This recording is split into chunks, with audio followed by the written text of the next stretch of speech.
is just so people can submit their questions as we go through. So please do use the Q&A tab to ask questions and the poll tab to participate in any polls that we use. Just to share what this will look like today, we'll be talking through the pre-arrival process before diving into a chat about your summer experience. We'll then be talking you through safeguarding and pastoral care before doing a Q&A at the end of the session. So please do keep those questions coming as we're going through, and we'll answer them all at the end. Just to kick us off on the poll, I would love to know where everybody is joining us from today. Myself and Anila are both joining from London, where it is very warm this week. I don't know if anybody else is in London at the moment. Oh, it's lovely. Madrid, Lebanon, Switzerland. Fantastic. Brilliant. We've got people from absolutely everywhere. This is wonderful. I hope it's as nice and sunny for everybody as it is here. Fantastic to see how many people that we've got on the call from all corners of the world. This is fantastic. Nice. And I think this really speaks to just how international our programs can be as well, especially on the residential side. We really do have people from absolutely everywhere. So we're really excited to be meeting you all this summer. I am going to dive in to chat a little bit about our summer experiences in general, then, in that case. So, as you all should know, I'm sure you're aware, our summer experiences come in three different varieties. So, we have our 1 week option, which is a bit of a taster of the career, our 2 week option, and our 2 week premium option. So, the premium option is kind of an add on, and that includes additional professional development content over the weekend in between those 2 weeks. And just to make sure everybody is on the same page, here are the dates of our programs. So we do run 3 times across the summer. If you are on one of our slightly smaller programs, you'll be joining us in that middle iteration starting on the 27th of July. If you're joining on one of our more popular courses, you might be coming to either the earlier iteration or the later iteration. All of the dates are obviously on here. And as you can see, our check-in and check-out days are on the Sunday and Saturday, either side of each week. So you can get nice and settled into your accommodation before the programs start on the Monday. And Anila is going to be chatting us through the pre-arrival process a bit. So I will hand over to Anila. Thank you, Gaia. So, yes, speaking about our pre-arrival process, when you book on a program, this is sort of what your timeline will look like. So you will receive your student enrollment form, which I'll speak about in more detail slightly later. Then you'll be going through your visa process and your electronic travel authorization, which is something you'll need to complete before arriving in the UK if you're not already based in the UK. We will need your arrival and departure information. I'll speak a little bit more about that as we go on as well. And then you'll be receiving your pre-arrival information. So that it will all come in an email 2 weeks before the program, and I'll kind of hint to what's in there. And then we'll finally get to see you as you arrive, which will be really exciting. All of our students arrive the day before the program, we like to hope, in residence. So it's a nice kind of day to settle in, meet other students in your group, get to know your group leaders, things like that. It's really fun and busy. So the student enrollment form, this is the information that we need from you before you arrive. This comes to us on the student enrollment portal. So everything is in there in a form that you can complete. So you can start it and can come back to it if you haven't finished everything. But we must have all of this information before we're able to approve you to come onto one of our programs. So if you have already booked and you haven't completed your student enrollment form, please have a look at that as soon as you can, because some of this information we might have to come back to you on. We will need 2 emergency contacts, and one of those must be a parent. The second person could be a guardian. It could be someone who's based in the UK, such as a family friend, but it does also need to be an adult over the age of 25. So that might be someone who you might phone if we had any concerns, if a student was feeling unwell, for example. So there's details on there on the type of information we request. If there's anything on there that you're not sure about or isn't clear, so for example, in the medical history, if there's a question that doesn't make sense for you, if you just let our team know, info@investin.org, we can clarify that for you, help you with the back end as well. Thanks, Gaia. So arrival and departure information. This is so helpful for us to know before you arrive, when you're planning to arrive, and what that information looks like. So if you're arriving by flight, for example, which I'll speak about slightly more detail as we go on, having that check-in information. So your flight details, your arrival time, that's really useful for us. So for example, if a flight was delayed, we would know and we wouldn't be concerned about a student arriving slightly later. If you're coming on your own, if you've booked a transfer with us, obviously we would then accommodate that you are having a slightly later arrival. You can see that, thank you, the arrival and departure information around transfers. So if you've booked a transfer with us, we will meet you at the airport. It'll be Heathrow Airport, and you will be escorted to our accommodation sites, depending on which site you're at. If you are not booking a transfer or a solo transfer, we still need your flight information. That's really useful for us so that we can note where you might be on your journey. If you're coming as an unaccompanied minor, that's a service that you would book with your airline. We would need to have that information in advance, and it must be an arrival before 6 p.m. or if it's a checkout, a departure before 6 p.m. We wouldn't be able to accommodate any later than that. So if you have booked an unaccompanied minor scheme with your airline, please could you let us know? There will be space on the self-enrollment form to do that. But if you've already booked it and it's later than these times, you'll need to make an amendment. So if you could contact our team, then we can support you with that. All of our arrivals and departures by transfer are from Heathrow Airport only. That's the only place that we can accommodate you. But we have a team based on the ground. They'll be there to meet your young person, your student. If it's you coming in, somebody you'll see in a very bright t-shirt that says invest in with lots of signs, take you into our welcome club. If it's a departure, it'll be the bye-bye club, and get you settled ready for your flight. Thank you. Once you've completed that the self-enrollment form, you will get access to the program hub. So the program hub has lots of information about the program, everything that you might need for the day. This information is provisional until 2 weeks before the program when you receive the pre-arrival information. So please do not make any screenshots of the program hub, because that's just a sense of what the day might look like. Things like the venues, for example, might change nearer to the program. So if you look at the pre-arrival information, that will give you exactly the correct information for your program, where you'll be every day, what the addresses are, what you need to bring, for example, a laptop, what to pack. Everything will be there really clearly for you. Brilliant. Thank you so much. So I'm going to chat a little bit about your summer experience. So here is just a bit of an insight into the faces that you will be seeing on a day-to-day basis. So each of our programs is led by a program lead. They are responsible for the overall delivery of the program. So they will be there every day. They will be the person who is greeting you, who is introducing your professionals, who is running the sessions in general. And they are supported by an educational events intern who supports the delivery of the program, who's there for anything that you really need support with, whether that is with the learning on the program or anything pastoral as well. They are also supported by current students and recent graduates, usually those who have studied something that is linked to that career. So they are there to provide insight into university life and training pathways as well. It's fantastic if you are thinking of attending university yourself as well.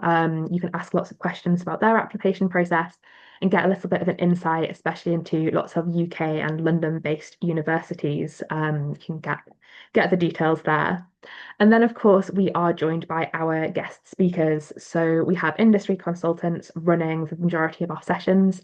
They are active professionals working in the field, so they are absolute industry specialists, and they will be there sharing their expertise about their industry. And they will be there each day to run those specialist sessions and give you a real insight into that career. Then on the flip side, we have the residential team. So we have a centre manager who is responsible for the overall management of the residents. So they are in charge of absolutely everything in halls, including staff and students. They are joined by assistant centre managers who are experienced safeguarding and education professionals who are on hand to support with any kind of pastoral support that you need throughout the programme. Any parents or guardians on the call, the assistant centre manager will be the one to reach out if they do need to contact home at all. So they are there to support students in sort of anything that goes on in the residence. You also have a dedicated pastoral and activity leader. So each PAL has a group of up to 25 students who will all be doing the same career. And that's the group that you will be in for your evening activities and your social program and any kind of skills development sessions that you're doing in halls as well. They are also the person that will get you to where you need to be each day. So your PAL will make sure that you are leaving the building on time, that you've got everything that you need with you for the day, that if you're, for instance, getting the tube, that you're going to get on the right tube and get to the right place, which is obviously really important for any of you who aren't familiar with London. We also have senior pastoral and activity leaders who plan and organise your activities and support with getting you to your programme each day as well. In addition to that, we are also supported by overnight staff who will be awake to support you overnight if anything comes up. Lovely. So, what does a normal day look like for a resident? And Anila might chip in on some of this. She's seen a lot of the behind the scenes for the halls. So are able to check out of the building at this time, sort of sign in and out of the building at this time if you want to go to get a coffee or go for a run, etc. I think a lot of our students do enjoy going to the gym before the programs, so we get a lot of people popping out first thing. The important thing is that you do register with a member of staff so that we know where you are and that you register with your PAL at your meeting point, ready to head out to the programme. So it says that that's roughly 9:45. It will be dependent on which venue you are at for the day. There's some days that you might be on site visits that it might be a bit of an earlier start. There might be some days where you're super close and you might be meeting a little bit later. We have a wonderful whiteboard in halls that will always tell you where you need to be at any given time. And that's in addition to your agenda, which will give you all that information in advance as well. So around 10 a.m., students head across to the programme for the day with their PAL. As I mentioned, the PAL will take you wherever you need to go, which I think is really helpful if you are not familiar with the area. Once you're at the programme, you'll register with the programme team ready to start the career content.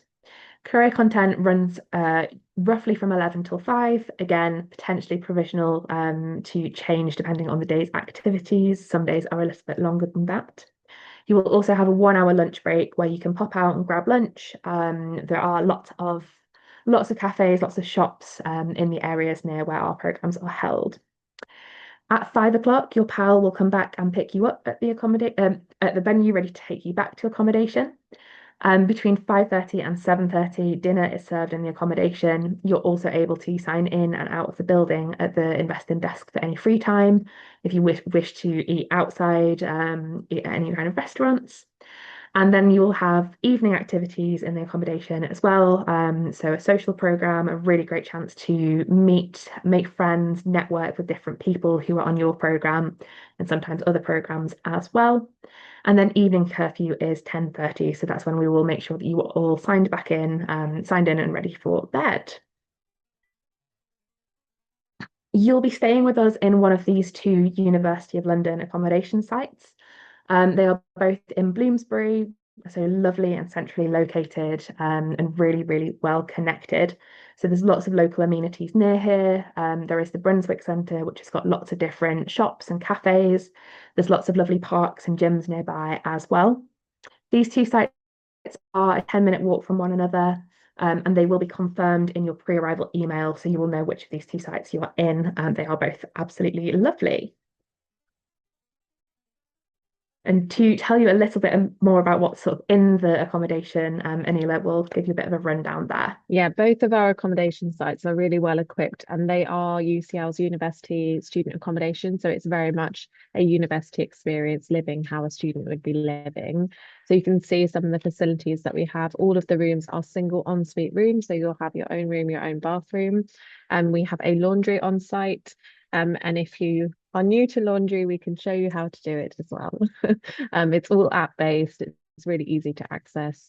There is a 24-hour security team. So in addition to our team and our overnight security, there's also the building security team, making sure that only our students and staff are accessing the site, or other people who are university students.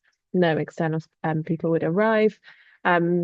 There's common areas, there's space like a cinema room, screening, kitchen, games room, lots of outdoor spaces. It's a really nice kind of communal space, and we do use it for our social program, which is like building on those soft skills that are so essential for kind of going into the careers that you're looking at going into.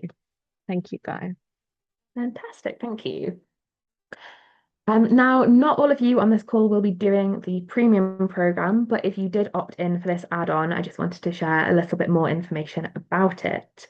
So our premium program is the additional career-focused content in the weekend between the 2 weeks. So that means that you'll have your specific industry-related content Monday to Friday, and then the Saturday and Sunday will be focused on more kind of general professional development.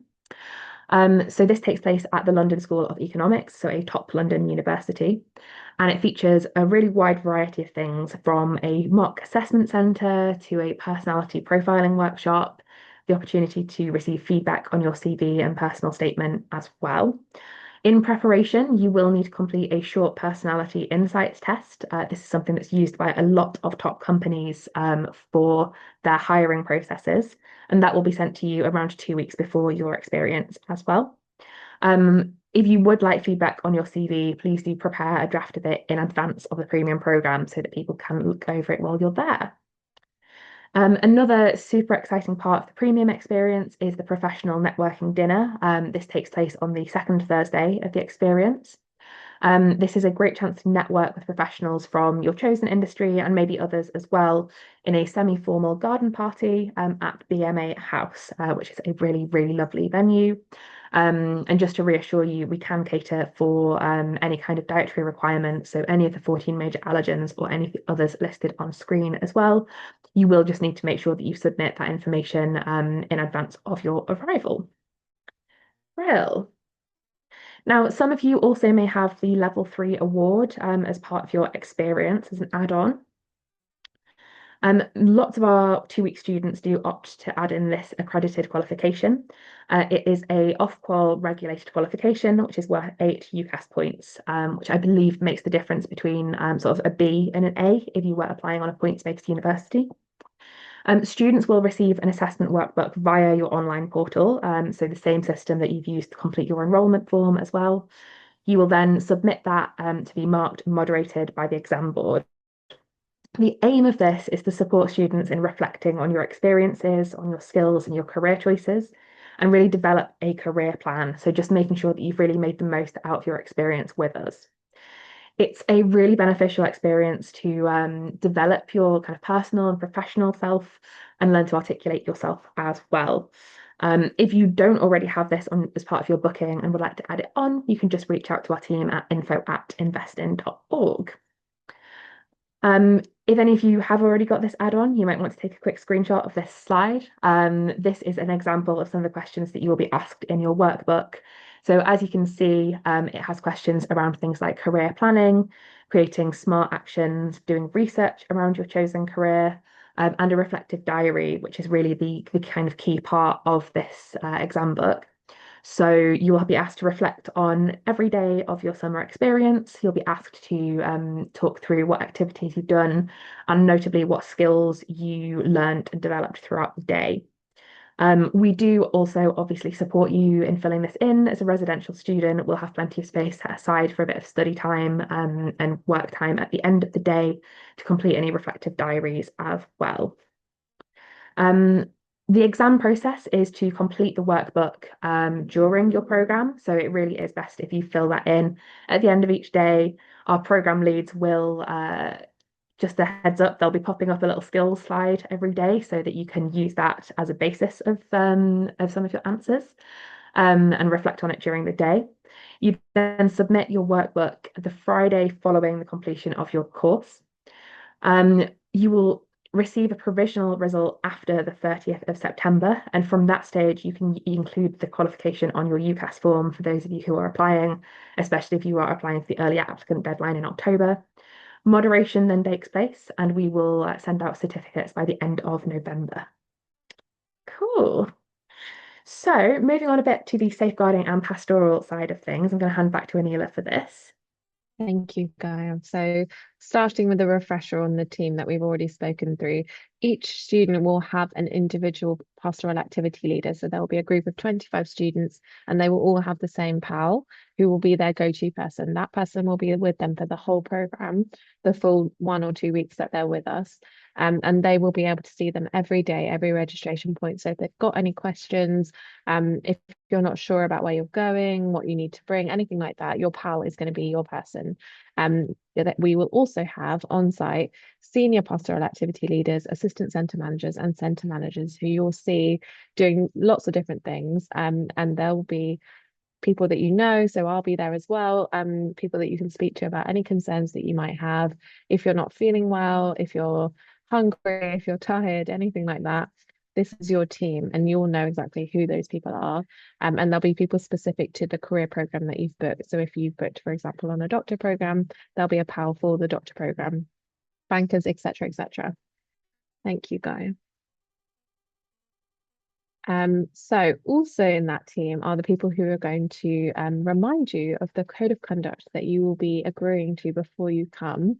And there are certain things that we expect from our young people, our students, because we are preparing you for a working environment where you will have expectations on how you should be behaving and what you should be engaging with in the same way that you would in the workplace. This is what we have in the residential accommodation. So we have a curfew. All of our students need to be registered at the Invest-in desk by 10:30 every evening. That's the same on a weekday or a weekend. And that's so that we know that you're safe and you're well and you're in the building and you're getting the rest that you need for quite a busy program day. We have a zero tolerance on substances. We like to know who all of our students are, so we expect everybody to be wearing a lanyard at all times. You'll get one specific to your program. All of the staff will also be wearing lanyards, so you know who we are. And you'll see that it's quite a busy environment, and it's good to know who's on your program. So it's a really nice way to kind of check in with people, especially on that first day when you arrive. We hope that you keep the site safe and well, that you're managing your bedroom in a tidy way. Maybe that'll be a little challenge for you. We have those daily registration periods, the times that you should be meeting your PAL, the times that you need to be on your program in the same way that you would need to be at work on time. So we will expect you to kind of manage that yourself and be on time. If you need some support, absolutely speak to your PAL about that. And being respectful and engaging with each other and also our teams in a respectful way, a courteous way, having conversations, explaining what might be a challenge for you. We can absolutely make adjustments, but making sure that that conversation is really clear, respectful, professional, and just being mindful that it is a professional environment and we are treating it as a professional environment for you and for us. So we expect that in our conduct, but also in our dress. We would expect professional workplace dress code for day to day. That means no bare stomachs, no visible underclothes, nothing above mid-thigh in terms of skirts, shorts, dresses, anything like that, and no active wear. That wouldn't be appropriate in a workplace. It's a smart casual dress code when you're on program. It's slightly more relaxed in the evenings in the social program, but we would still kind of expect this professional expectation. And just to note, if you haven't been to England before, the weather is quite unpredictable. Sometimes it's very warm. At the moment, we're having a lovely heat wave. It's very, very warm. No jumpers out at all, but it is going to rain on Monday. And that is very standard English weather, unfortunately. There's also quite a lot of walking in London. It's very much a walking city. It's always the quickest way to get most places. All of our venues are very close together. The accommodation is approximately, for example, 10 minutes from the main UCL campus where lots of our programs have sessions.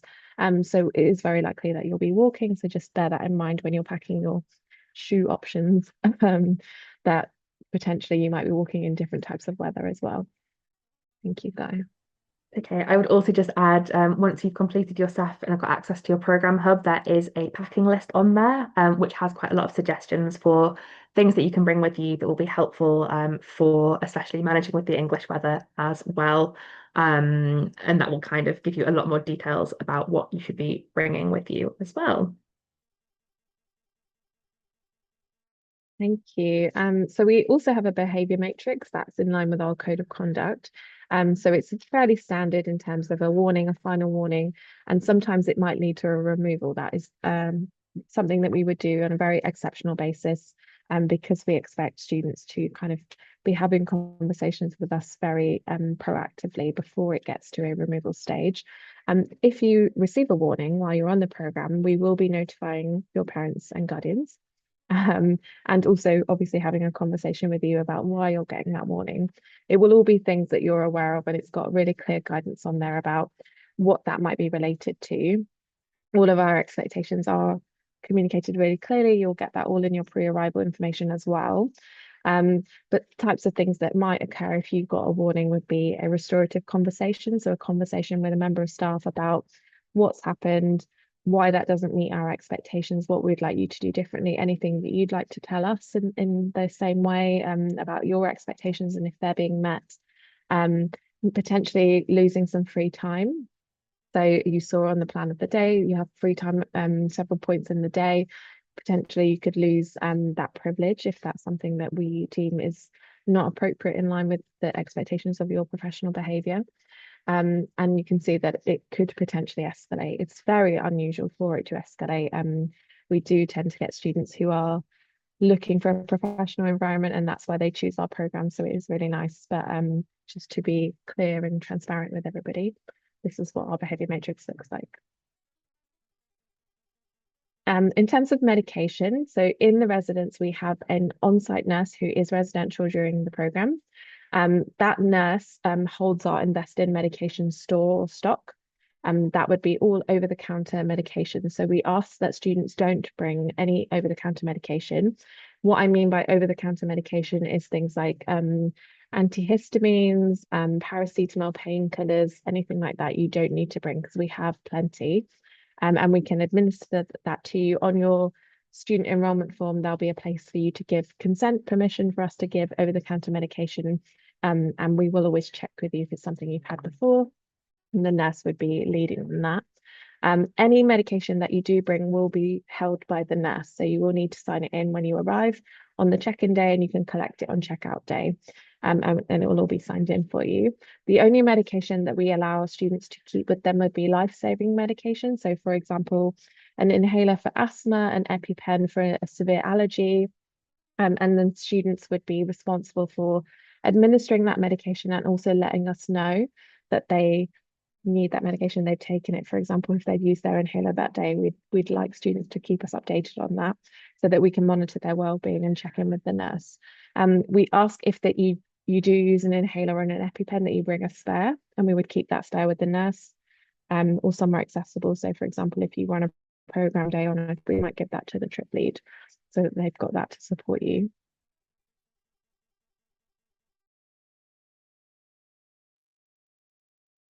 Thank you. So this is more detail on what I've already said about over-the-counter medication. We cannot prescribe any medication. We can only administer over-the-counter medication. If you have a prescription that you're actively taking, we'll need you to bring the copy of the prescription with you when you bring the medication. If for any reason that you fall unwell, I mean, lots of people in a new place, potentially that could happen. Also very rare, but we are prepared for that. So we have our nurse who would do the on-site assessment. Our team will be actively monitoring you, and we have somebody in the house all the time, 24 hours a day, who would be able to monitor. We also have access to a private GP service, which would be an online appointment if we felt like we needed to get access to a prescribed medication. In the UK, quite a lot of medication has to be prescribed, which means that we would need to have a doctor's appointment first. If in a very rare circumstance that we felt like we needed to escalate, we would call 111, which is an expert medical advice line for emergencies in the UK, low risk cases. And obviously, if it was more serious, then we would go to accident and emergency centres. That is something that we try to avoid, if I'm really honest, because it is busy and not the most efficient way to access medical support. So we would always start with our kind of our triage, our GP support, our 111 if we needed that. Brilliant. Thank you, Anila. Lovely. So that sort of brings us to the end of our slides, and I can see some of the questions pouring in, so we'll dive into those in a moment. Just a reminder of what your kind of final steps are before your summer experience. Please, please, please provide the information that we require on the student enrolment form. The sooner that you can provide this information, the easier it is for us to prepare for your arrival. If there are any things that we want to, maybe give you a quick phone call to double check on, or anything like that, that's obviously a lot easier if that is filled in now rather than closer to summer. So I would love for you guys to set some time aside for that if you haven't already. Um, if you would like to upgrade and include the premium package or the level 3 work experience package, please do reach out to info@investin.org. If you would like some more information about the level 3 work experience qualification, either because you've booked it already or would like some more information before you add it on, we do also have a webinar available for that next week on the 2nd of June. If you reach out to info@investin.org, they'll be able to send you the link for that as well. And then finally, once you've filled in your student enrollment form, you will receive access to your program hub, which will have all of that additional information that we've chatted about. So provisional timetables, packing lists, and any kind of additional info that you need. Just a reminder, please do not screenshot this. The information is live and it is updated live. Final information will be confirmed 2 weeks before your arrival, just in that rare instance that things might change around a little bit, which is why it's really important not to screenshot. We have had people before screenshot and then turn up to the wrong place. So I sort of please don't do that. Fantastic. So I'll just pop up the QR code for the Slido Q&A now, and then I'll stop screen sharing. We've got a couple of nice and easy questions first, which is, will the session recording be shared? Yes, it will. You should receive a follow-up email with the recording of this and all of the slides in the next couple of days. So don't worry about that if you missed the first part or want to double check any of the information. A great question here. For those who aren't on the premium program, what do the accommodation students do on the weekend? Anila, would you like to cover that for us? Absolutely. So a lot of the time in residence is about networking and developing soft skills. That's something that we really prioritize in that kind of downtime in residence. So if you're not on the premium program and you're with us for the weekend, we have more of the social program activities. In the daytime, it's more focused on getting to know the local area, spending some time in London. We usually try to incorporate your requests. So if you have something in particular that you're really keen to see, let us know early on and we can arrange that for you. So historically, we've done things like going to a museum, going shopping, exploring big sites like Big Ben, walking tour around the city, going to the cinema, bowling, things like that. So also fun, even though I'm talking about soft skills and networking, we do try to be fun as well. And we also try to incorporate what you'd like to do. In the evening, it would be a normal social skills program. So we're looking at your reflective skills, your conversation, your teamwork, collaboration, all those types of skills are built into our activity program. So that's what we'd be focusing on over the weekend. Lovely, thank you. We have another question here about on the first day that you arrive, will they be able to have dinner on campus? And will there be information about where you can get things like food, water, and other essentials? Do you maybe want to talk us through what happens on the residential side on arrival day? Absolutely. So if you arrive before dinner time, you will come in, you'll get your room key, you'll get settled with the team, and then you'll meet your pal. So your pal being the group leader that you're going to be with for the day, the pastoral activity leader for the whole program, and the other students in your group. And we're really focusing on that networking on that first day. If you arrive before 5:30 p.m. at UK time, then you'll have dinner with us, and then you'll go into your induction. If you arrive during the induction or later than dinner, then we will arrange for you to get some dinner. So that might be, for example, taking you to a local shop so you can choose something. You might want to order something. Lots of students like to order, depending on the time and how long since you last ate as well, things like that. Usually that first day is primarily about getting settled. We would definitely not let a student go to bed without having any dinner. So if you miss dinner, we will make an arrangement for you to have something. There are local shops to the accommodation, which we would take students to. On the first day, we like to keep students kind of supervised because it's a new site, it's a new day, there's a lot going on. And it's just easier for us because also on Sundays in the UK, quite a lot of shops close earlier at 4 o'clock. That's kind of standard. So we know where the shops are that are open slightly longer hours and we can take you there to make sure that you can get something. Thank you. I've got a few questions here about what our mobile phone policy is. Essentially, as a general rule of thumb, we are treating all of our students like young professionals. So we don't do things like kind of confiscate phones or ask them to be zipped away or anything like that. But having said that, as we are treating you like young professionals, we do expect you to behave professionally with your mobile phone, if that makes sense. So we would really prefer it if you weren't doing things like playing games under the table or anything like that during the sessions. But there shouldn't be a circumstance in which we, ask you to hand it in away, anything like that.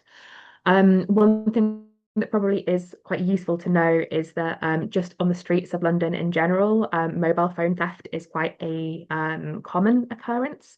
So it's really best practice not to kind of have your phone out on the street. So if you were heading off somewhere in free time, look up the route beforehand, rather than having it out too much.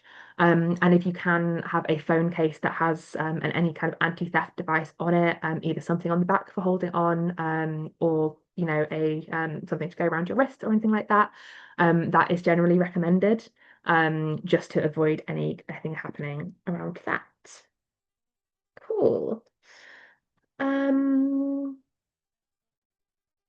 a couple of people have asked for a bit more clarity on the free time from residents. Anelia, would you mind chatting through just what time students are able to sign out of the building unaccompanied and what sort of things they might get up to when they're doing that, please? Absolutely. So in the morning, we have free time from 7:30 a.m. till 9:30 a.m. Students tend to use that time to go for breakfast, go and get a coffee before they meet their pal. Lots of students go for a run or go to the gym. And it tends to be the same people obviously going to the same places. There's lots of really lovely cafes right near the accommodation that have lovely breakfast, if you don't fancy having it at accommodation. Then we also have free time slot during lunchtime when you're on the program where you'd be able to go out and get some lunch. There's also free time after the program, 5:30 till 7:30. So that's free time where students tend to go and explore, do a little bit of shopping usually. If it's nice weather, go and sit in the park. We've got lots of things like footballs and things like that that students can sign out if they want to. Sometimes students go and have like an early dinner together because that's also usually dinner time in the accommodation as well. And then on the weekend, it's a slightly different time. So you'd have slightly more time in the morning for free time when if you're not on the premium program before our first activity, which we will talk you through when you arrive on the day because it's just slightly different. Hey, lovely, thank you. I'm seeing a few questions about the level 3 qualification, so I'll just try and mop up some of those. A couple of people just double checking if that's the same as the UCAS add-on. Yes, it is. So the level 3 qualification, it's a level 3 award in work experience and career planning. And by completing that and passing that examination, you will gain 8 UCAS points. A couple of people have asked whether it's still relevant if you're not applying for university this year. Absolutely, yes. If you are doing it a little bit early, really that is just giving you a head start on things. A few people have asked me to explain the benefits of it a little bit more. So for those of you that might not be aware, the university application system has changed slightly over the last couple of years in the UK. So rather than just asking for a generic single essay as a personal statement, there are now 3 questions that all students must submit an answer for their university applications.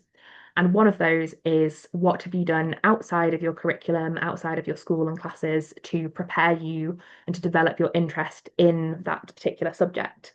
Invest in programs are such a fantastic thing to talk about as part of that answer. And the level three qualification is really designed so that you spend all that time reflecting on the program, on the skills that you've developed, what you've learnt. And I think it can often make the difference between a student who, might sort of say, I'm interested in medicine, so I've done a bit of research around medicine, versus someone who is saying, I'm interested in medicine, so I've attended a Invest in 2 week young doctor program where we learned how to do CPR, blood taking, things like that. I learned people skills, I learned various professionalism skills and anything linked to this particular career. And I'm able to be confident and empowered in the knowledge that this course is right for me and this is my kind of future plan. If that makes sense to everybody. There is plenty of information about UCAS applications in general available online. But if you are interested in hearing a bit more about the way that Investin works with the level three qualification, we do have the webinar next week on the 2nd, and a link to that will come around in the email that comes around after this webinar as well. So do feel free to join that. Nice. So, a couple of quick fire accommodation questions here. Does the accommodation offer a washing machine? How does that work? Is it open the whole day? Yes, the accommodation offers laundry services. They are in the basement. They're based on an app. We can show you how to use that. It's very easy. They are open all day, although you'll be on the program during the day. So you'll have to do that probably in your free time or in the evening. And usually students go to the local supermarket and buy some detergent. Sometimes they do it together as a group, and just share a couple of pods depending on how much laundry you might have, where you're coming from, I guess. Thank you. A couple of people have just asked about registering for a single room. Just to confirm, all of the rooms are single en suites, so you will not be sharing a bedroom with any other students. So that one's already sorted for you. Brill. Um, do you have any tips for when the summer is quite hot and the weather is hot in London, such as how to keep cool in your room and what kind of best things to wear around as well? Yes, I guess tips, drink lots of water, make sure you're wearing SPF, sun cream.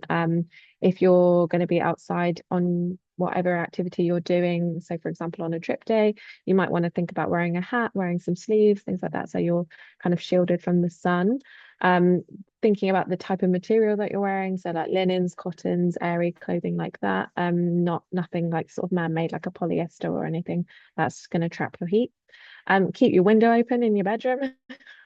That's going to give you some air. Some students buy fans. We've got, some shops locally where you could do that.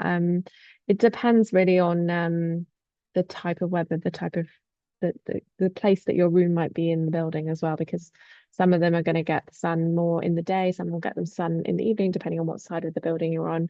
I would suggest that, keeping your curtains closed when you're not in your bedroom will mean that, the sun's not keeping in, things like that. Lots of young people will give you lots of tips as soon as you arrive, because it's quite common. Brilliant, thank you. Um, in terms of food provision, is it breakfast and dinner provided? Yes, so breakfast and dinner are provided in the accommodation, because that's when you're with us in accommodation. So breakfast is 7:30 till 9:30 in the morning. Dinner is 5:30 till 7 in the evening, but the pals will confirm those times with you. You'll have a meal card that you just tap in when you go for your meals. Lunch is something that you would get yourself while you're out on the program, and there's different ways you could do that. So you could go out and have something new every day. You could get some bits at the supermarket and prepare. We've got small kitchenettes, so they're not kitchens, but they're small kitchenettes, so little communal fridge, toaster, things like that, if you wanted to like make a sandwich and take it with you. Lots of students tend to go out together for lunch and explore lots of new places that they haven't tried before. I think it's also lunchtime is a really nice opportunity on program to network with the non-accommodation students. Obviously, you will get to know the people in your PAL group, especially staying with you really, really well. So lunchtime is quite a nice chance to go and hang out and just chat with non-residential students as well. I know that a lot of our non-residential students are kind of local to London, and I know a lot of our international students enjoy the opportunity to like, network with Londoners as well. And they can often tell you the best places to go and get food during lunchtime as well. So good people to make friends with. The one thing we would say is maybe don't try and go for a sit down meal at lunchtime. We have found in the past that if people try to do that, you can't really guarantee that you'll be back in time for the afternoon sessions to start. And we do, of course, have a sort of missing persons policy. So if you are late back from lunch, we will start phoning you, phoning parents, and phoning the police. So not a great idea to go and have a three-course sit-down meal at lunchtime, but lots of people go and get a meal deal, a sandwich, and go sit in the park and things like that as well. Lovely. So many fantastic questions here. Thank you so much. A couple of people are asking in terms of lunch, how much on average like a lunch costs in the UK. I think that's sort of a little bit dependent on what you have. I think a standard meal deal is, which is something like a drink, snack, and sandwich, is usually around £5 from one of the mini supermarkets that's nearby.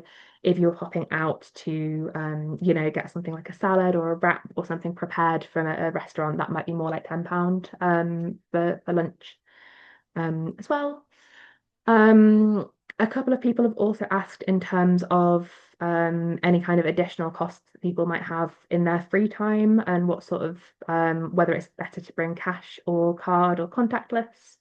I don't know, Anila, if you've got any insight onto that from the residential students. I would say that most of London is using a card, not cash. So it's probably better to bring a card if you can. It's great to have something like Apple Pay, but also having a physical card just in case, because not everywhere will take an Apple Pay, not everywhere takes Amex, for example. So even if you're using a kind of an online card on your phone, having a physical card that you can use for an emergency as well. I don't know anywhere near the accommodation that will take cash, if I'm really honest. Maybe in the wider central London, you might be able to find places, but I think it is something students have struggled with in the past. Thank you.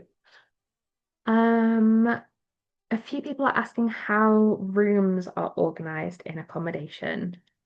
Yeah, so rooms are organized by lots of different factors. So, for example, by gender. So, we try to split students by gender in the floors, so male and female students.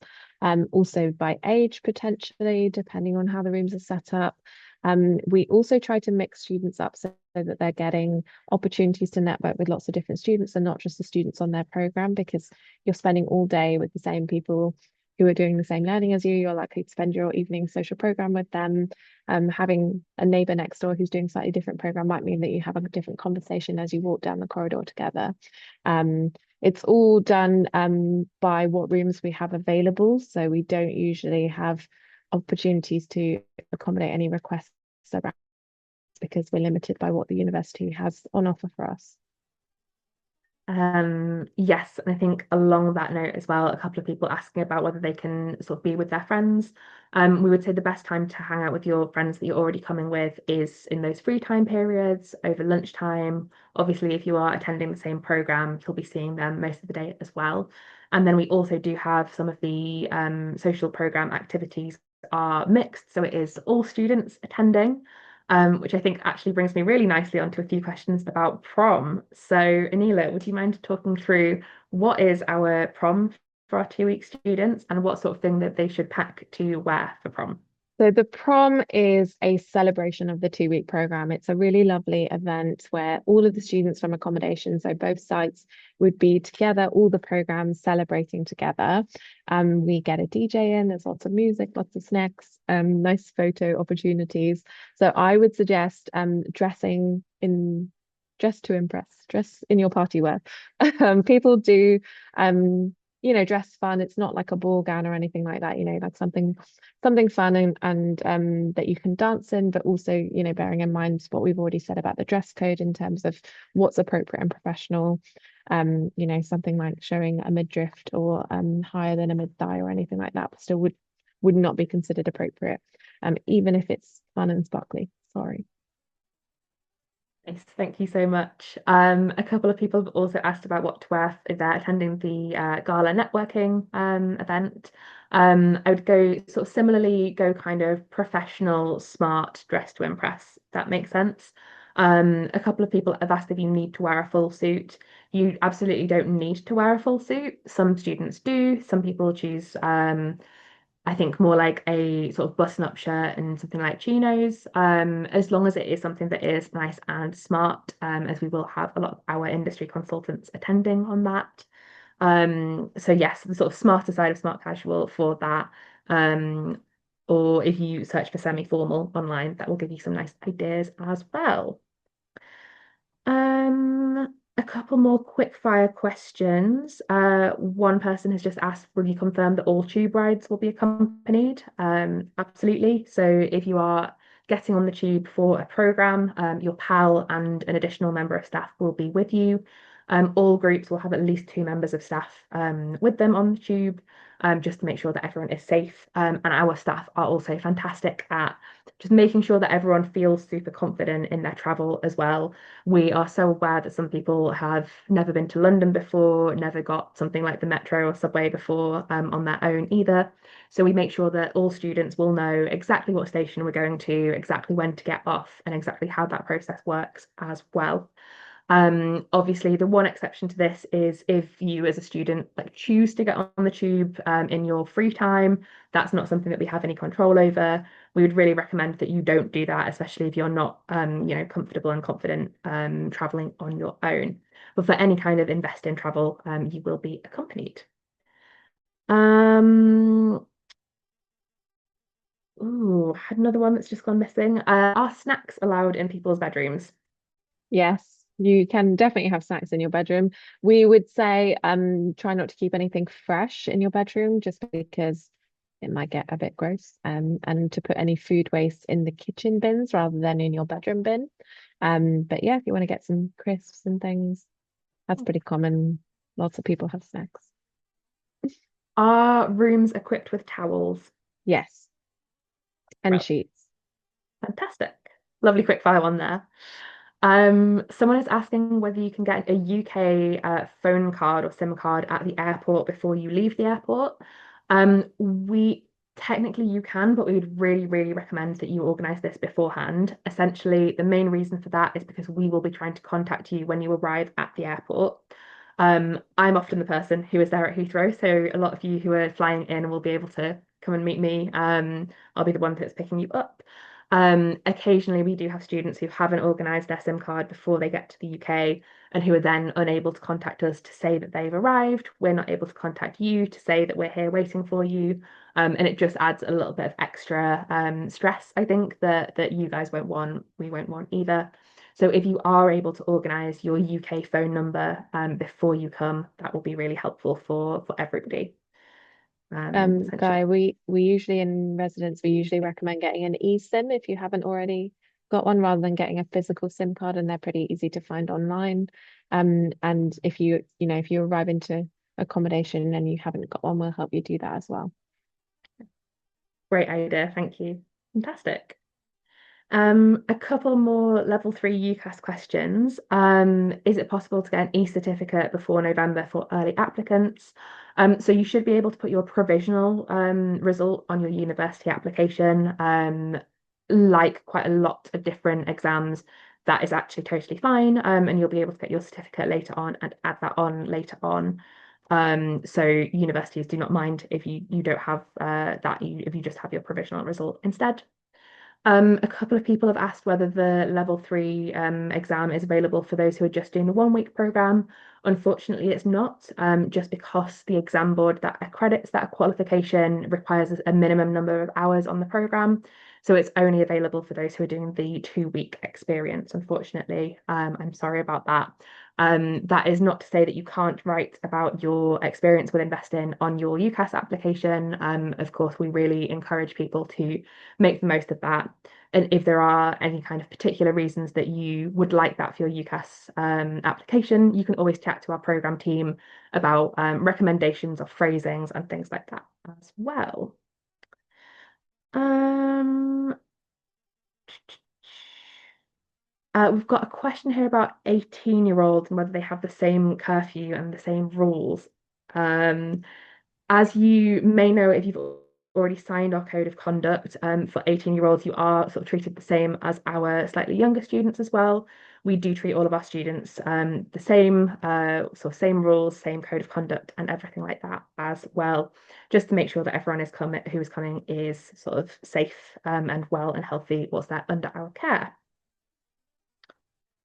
Another UCAS question. If you get your UCAS points now, if you're applying for university in a few years, is it still relevant?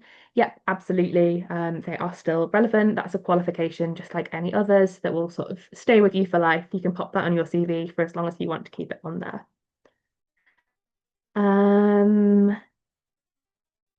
Is there Wi-Fi? Yes, there's Brilliant. free Wi-Fi in halls, and I think also at most of the sites, if not all, certainly the university buildings. Great. Are you given are you given a phone number for a pal, or are you given the ability to contact your pal if you need to during free time? Do you maybe want to Um, talk through our system for that? yeah, no, you're not, because when you're on program, the pals are on their time off. They have a little break and then they come back on to meet you at the end of program. But we have got a 24-hour contact number for residential students, so you can contact somebody in the residence any time of the day, if that's the middle of the night, if that's when you're on program. You will have a phone number that you can contact us on. And that phone number is also WhatsApp enabled. If you only have WhatsApp calling, you can call us or text us on that number as well. And that will be somebody in the senior team. So, for example, an assistant center manager who'll be managing that phone who you can call. So it might not be your pal because they might be having a rest. Brilliant, thank you. Um, if you are arriving into St Pancras, are you okay to arrive alone and come along to the halls from there? Yeah, absolutely. If you've let us know on your student enrollment form that you're going to be arriving on your own and you're coming by train to St Pancras, absolutely you can do that. And train time that you would have given us to make sure that you've arrived safely. It's only sort of a 10 to 15-minute walk from St Pancras station. So if you're not there in that sort of time, we'll be giving you a little call to make sure that your hand's okay, and you're on your way safely. But absolutely that's fine. We would just need that information on the student enrollment form, please. Thank you. Um, need to leave the program for a day, if they need to leave residence for a day, how does that work? That's a really good question. So on our student portfolio platform, it's called Reach, which you'll get the information to sign up to pre-arrival. You will have the ability to put in a leave request. That's what it's called on the system. To let us know that you need to leave the program or go out for an evening, or if you're going out for dinner, something like the weekend. You would need to put in a leave request that needs to come from a parent or a guardian. Information on it so that we know that you're going to be safe in that time. So it needs to have the name of the adult collecting, and that person would need to bring their ID. And they also need to drop you off when you come back. That person needs to be over 25.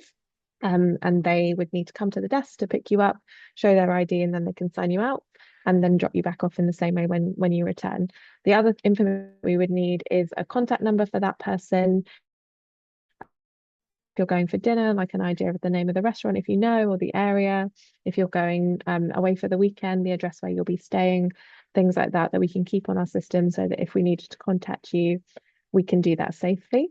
And also what time you're leaving and what time you're coming back so that we can make sure that someone's there to meet you. Fantastic, thank you. And we are just getting to the end of our time together. So I'm just going to ask Anila my favorite question to ask, which is, what's your favorite part of an invest in summer? Oh, that's such a good question. For me, it's definitely the summer team. They are so fun, really, really nice. They make it such a unique experience. We get loads of different students from lots of different places, but that summer team like really make it feel fun and interesting and exciting every day. And I get to work with them the whole summer, so it's really nice for me. What about you, Gaia? Fantastic. What's your favorite? I wasn't expecting it to be turned back on me.